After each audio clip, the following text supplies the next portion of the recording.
Regional organizations are usually understood as being elitist projects that just serve the interests of the political elite in regions.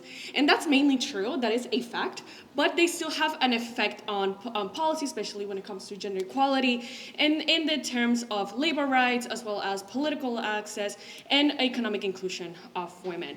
And so, given from that perspective, one of the big ideas when it comes to discussing regional organizations is the idea of identity matters. These organizations have to justify their existence. They have to justify why they're here, why they come together. And so they create narratives in which they become representatives of the groups that they say that they represent. And in my research, I specifically look at the organizations of Mercosur and the Andean Community of Nations, specifically on how these identities that they have created themselves then influences the gender equality and social policies that they then enact. The effectiveness of them is questionable, but that is for another day. And so to give you a little bit of context, these organizations, Mercosur and the Andean Community of Nations, are Latin American organizations with the main objective of developing free trade zone, and they usually, when approaching gender equality, do it from an economics perspective. I argue that even though these are organizations that are considered to be similar in their objectives as well as their approaches, they actually have distinct regional organizational identities that influence the development of their gender equality policies. For example, Mercosur adopts a centralized governing structure with a constructed regional narrative that focuses more on a shared broad liberal values instead of identifying a specific historical narrative or regional narrative.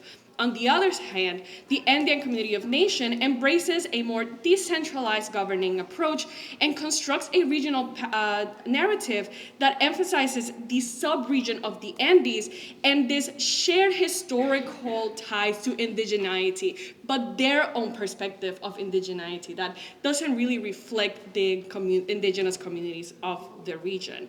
And this is important specifically because as these organizations ebbs and flow in relevance, they still have materials, they're still given economic and political power for them to be able to enact their work. And so what we have seen is that in Mercosur, the indigenous and Afro-descendant communities did not have representation institutionally until 2015 to 2016, respectively, while women had representation since 1998.